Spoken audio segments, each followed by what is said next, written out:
विवाह ओंकारेश्वर में हम लोगों ने तय किया था और इसके लिए हम लोगों ने 17-18 फरवरी के लिए जयसवाल धर्मशाला किराए पे ली थी।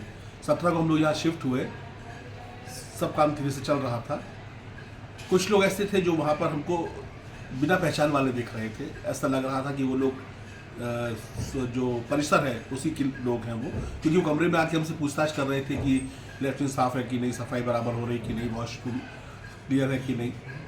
तो निश्चित रूप से हम लोग यही मान के बैठे हुए थे कि ये धर्मशाला के लोग हैं। ये लोग 18 तारीख को सुबह की बात है, गौरी पूजन का समय था, करीब 11:15 के आस की बात है। मेरी पत्नी ने पर्स से कुछ पैसे निकाले और पर्स वापस अलमारी के अंदर रख के कमरा नंबर 102 में वो थी, वहाँ से वो निकली और पूजा के लिए जो सामने मंदिर है वहाँ तक गई। पुजारी ने बोला कि मुझे कुछ और भी सामान लगेगा, तो शायद ब्लाउज पीस लेने के वापस जब वो कमरे में गई तो इतनी देर में कमरे का ताला टूट गया था और वहाँ से उनका जो पर्स, जिसके अंदर लगभग 1.5 लाख रुपए तो हमारे कैश रखे हुए थे जो वो कैटरर्स को देने थे रात को। इसके अलावा वो व्यवहार के लिफाफे थे जो मेरी बेटी को लोगों ने आके उपहार में दिए थे, मेरे रिश्तेदारों ने, वो वाला पैसा। इसके अलावा कुछ गिफ्ट हम लोग देने वाले थे लोगों को, वो सारे के सारे लिफाफे उसके अंदर रखे हुए थे। उसके अंदर कुछ गोल्ड का सामान भी था, वो सब के सब वहाँ से गायब था। उसमें मेरी वाइफ के परिचय पत्र जो थे, जैसे आइडेंटिटी कार्ड है, अपना आधार कार्ड है, ATM है और क्या नाम है उसका,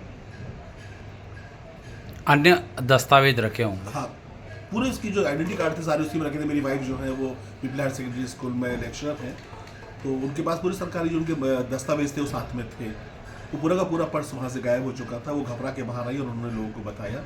उसके बाद सड़कम मच गई और हमारे यहाँ अभी तक कुछ भी नहीं आया। थाना मांधाता में आपके द्वारा सूचना दी गई? थाना मांधाता में हमने पहले एक आवेदन लगाया था, चूँकि 18 को हमारे यहाँ बारात आनी थी और सारे काम होने थे, तो 19 तारीख को हमने अपना एक आवेदन स्थानीय मांधाता थाने में दर्ज किया था और आज उसकी FIR भी हमने यहाँ पर दर्ज कर दी है। जो जयसवाल धर्मशाला की थी, उनके मैनेजमेंट का क्या कहना है इस मामले में? उनके मैनेजमेंट का कहना क्या है, एक्चुअली बहुत सारी पोल है वहाँ पर, बहुत सारी कमियाँ हैं। मैनेजमेंट का कहना है कि हमारा वो आदमी नहीं था जो यहाँ पे थे, हम कैसे पहचानते वो लड़की वाले हैं या लड़के वाले हैं, हम नहीं रोक सकते थे। क्योंकि जो लोग CC कैमरे में दिख रहे हैं वो लोग वेल अप टू डेट लोग थे, पैंट शर्ट पहना हुआ था, आयरन किया हुआ था, शूज़ पहने हुए थे, कोट था उनके पास में। तो ऐसे में वो क्या दूसरा भी कोई आदमी होता तो भ्रमित हो जाता है कि कहाँ से हैं ये लोग। मैनेजमेंट द्वारा किसी प्रकार कोई आइडेंटिटी या किसी प्रकार कोई सुविधा वानी दे रखी है जो बुकिंग में मनमाना पैसा लेते हैं? में कोई सभी सिक्योरिटी गार्ड के रूप में कोई व्यवस्था नहीं है। रात भर गाय ढोर घुसते रहे अंदर, हमारे लोग उसको बाहर भगाते रहे। उनको भगाने वाला भी कोई नहीं था वहाँ के ऊपर, सिक्योरिटी नाम की कोई चीज़ नहीं थी। वहाँ जो लोग काम करते हैं उनको कोई आइडेंटिटी कार्ड नहीं दिया हुआ है, वो लोग कोई किसी यूनिफॉर्म में नहीं थे। तो ऐसे में पहचान पाना बड़ा मुश्किल था कि लोग कैटर्स के हैं या धर्मशाला के लोग हैं। किस प्रकार की सुविधा सुधार की आवश्यकता है आपकी घटना के बाद? लेकिन निश्चित रूप से जो लोग बाहर से आके वहाँ पर अपने वैवाहिक कार्यक्रम या कुछ मांगलिक कार्यक्रम संपन्न करते हैं, वो अपने साथ में बहुत सारा अर्थ भी लेके आते हैं और मूल बात वहाँ पे सुरक्षा की है। ठीक है, मैं कभी ये सोचता हूँ कि उस कमरे के अंदर यदि कोई बुजुर्ग महिला होती और ये जो उसने वारदात की है वो उसके साथ में कोई घटना करके चला जाता, तो वहाँ पे कोई रोकने वाला नहीं था, क्योंकि कोई संभावना नहीं बनती वहाँ पर। जो चाहे वो आ रहा है, जो चाहे वो जा रहा है।